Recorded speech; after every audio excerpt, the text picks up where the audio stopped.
Hello and welcome back to another episode of 3D Drawing V-Model Railway. We're continuing on with the cowl shielding crane build. We're looking today at creating this large pulley wheel on the outside here. This picture is prior to the upgrade and rebuild that these cranes had. So you can see the slight difference here with the window being on this one that's not on the version we've been looking at previously. But the large pulley wheel here is the same between both of them. So if I jump to these wheels, you can see it looks pretty much the same. So we've got a circle shape with a tangent line coming off of it that goes to what looks like a motor or gear or something here. Possibly it could be a brake maybe, because there's some sort of lever arm on there. So that's what we're looking at drawing on today, is getting this built on there. Okay, so if we look dimension-wise of the circle, it looks like it goes pretty much to where the roof is and down to just above where these bottom rivets are. So that's the sort of diameter we're looking for, and we're looking obviously to be the centre point, going to be the centre point of the bearing that's on the other side, so this bearing here. So that's where we're looking to go from today. Okay, so what I think I might do, just to try and help us here, if we take this face here and extrude this all the way through, we'll make sure it's joining so we're not cutting. What we then end up with on this side, if it comes through, we just come through ever so slightly beyond there. So if we go to 5, that's it. That's a good cheat way of obviously getting the axle point where the drum would need to be, but it gives us the centre point now of where this bearing or this large wheel is going to be. So it's a nice little cheat there. So if we now create a sketch onto that surface,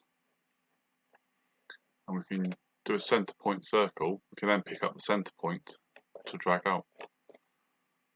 Okay, so as we said, it pretty much was just above the rivets here, and almost at the roof. Now, obviously, circles are round, so if it's just below one, the angle we were looking at on the picture will mean that wherever it goes at the top is where it goes. So it's not quite hitting to the roof there. So, and that's almost 9mm there, I would say. Okay, so we'll go with that. It's already defined its position. So what I'm going to do is I'm going to extrude this. Now I'm going to extrude it in 2 directions. The first direction I want is to go to this face here because I want it to be touching so that it's reasonably strong.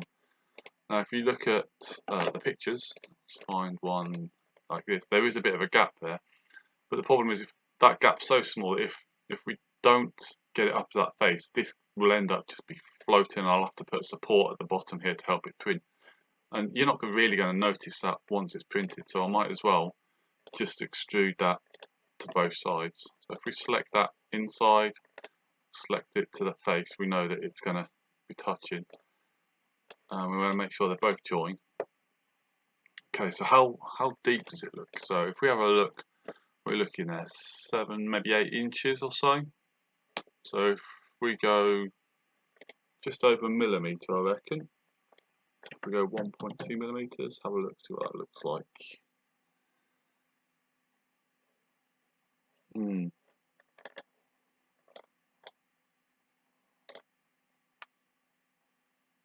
Yeah, I'm looking at that thinking that's probably not too far off.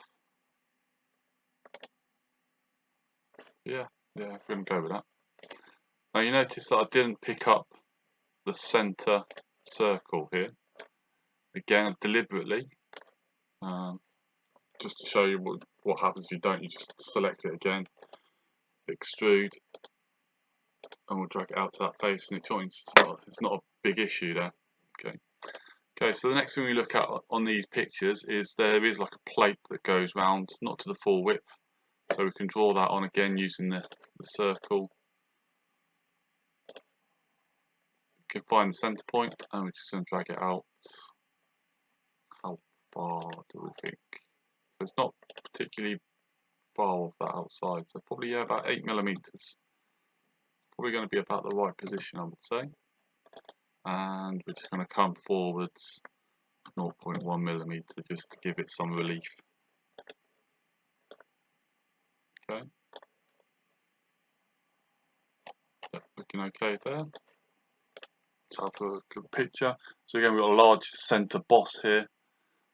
So we're going to just, same again, another circle on that inside.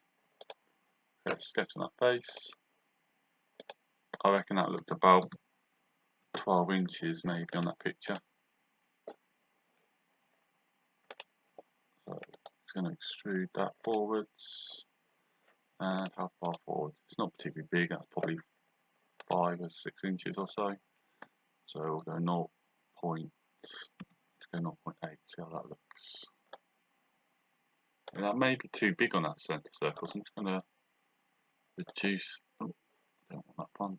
I want that one. I want to edit that sketch. I'm going to reduce this slightly, maybe come down to 1.7 mil. Okay, so now we've got that large wheel there. So the next thing we're going to look at is the tangent bit coming off this bit here. Okay, so we've got another circle here and then a straight line. So we can draw that straight line coming down. And then if we find a picture from the other side, there isn't a straight line that goes up, so it's just a straight line down, and that sort of joins and meets this circle. So if we, I think that circle is going to be on this bearing here. That's my gut feeling. That's going to go all the way through from this bearing here. So I'm going to do the same here. I'm going to extrude that all the way through, telling it to join.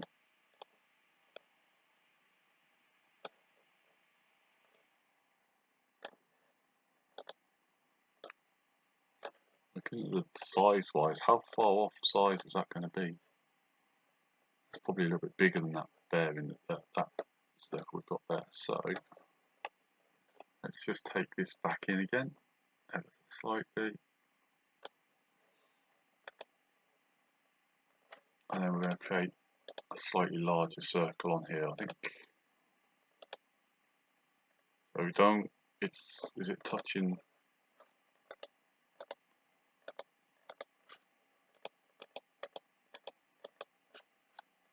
That one. So it's actually cutting into this outer circle. So that's nice, easy thing to look at there. So about that sort of size maybe, because it's not quite touching this inner one. Yeah, I'm happy with that. Okay. Let's define.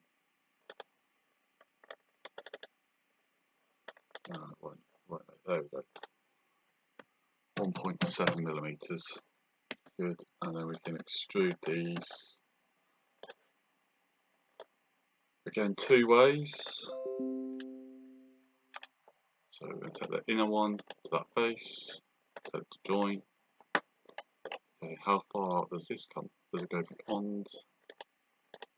Yes, it does. Yeah, there's a good thing. Is it level with that centre boss? Yeah, it is.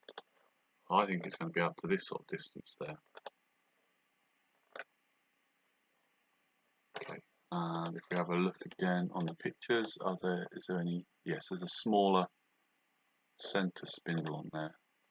Is that visible on the other pictures? Yes. So if we create a sketch on there and do centre point circle at 0.9 millimeters, I think, and rather than extruding this outwards, I'm just going to extrude that extra bit inwards slightly, cut away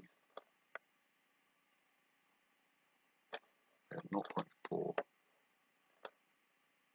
Yep. Okay, happy with that.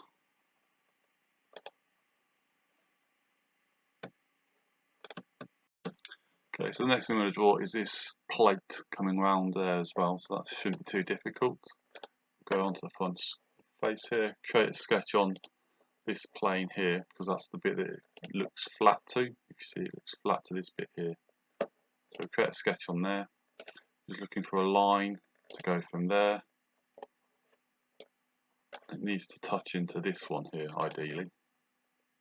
So if we come to here and click on OK, and then if we coincidence that to that circle there, and then also tell it to be tangent this end to be tangent up here.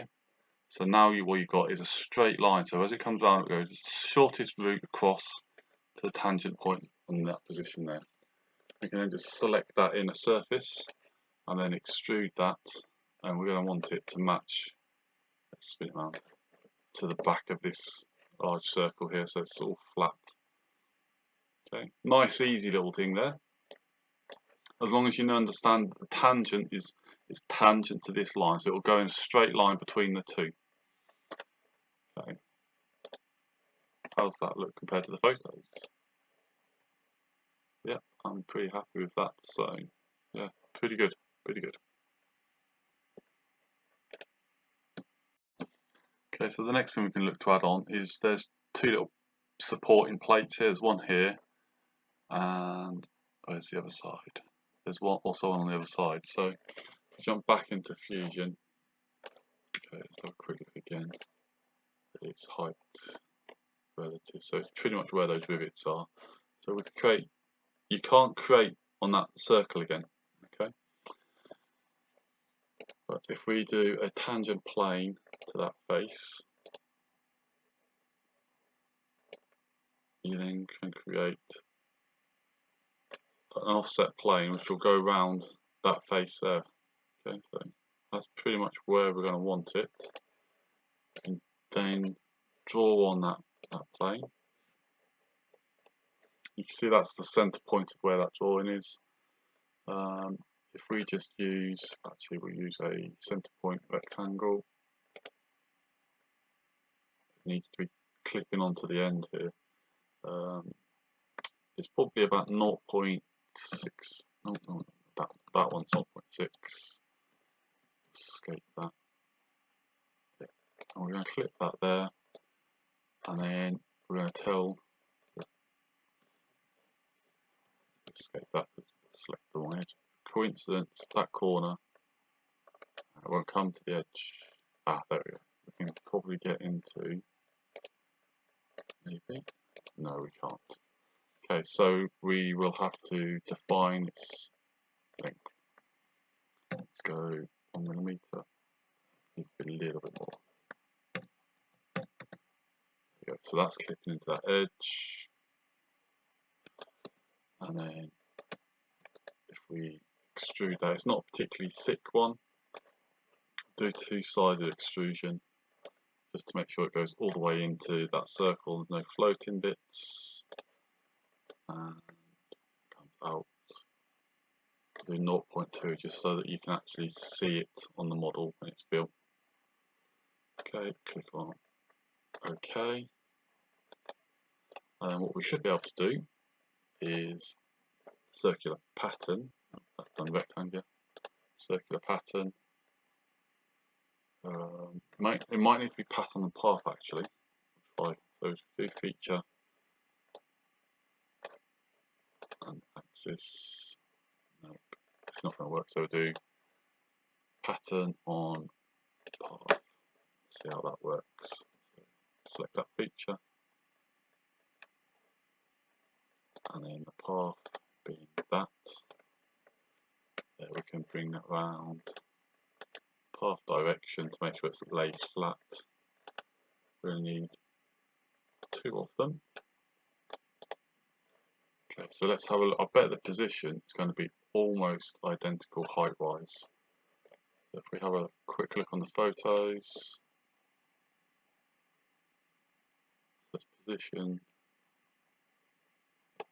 is here, so just slightly above the toolbox area. It actually looks like it's higher because it's above the toolbox on this side. So click there, and then we've got that added on there. So just that little bit more detail there, adding to what we've already got. Okay, I think I'm going to leave that there for today's lesson, today's episode. And what we'll do is the next episode we'll come back and draw the drive shaft and gearbox potentially that goes between the two. Hope you've enjoyed watching today's lesson. Please make sure you hit that subscribe button to be notified every time I upload a video.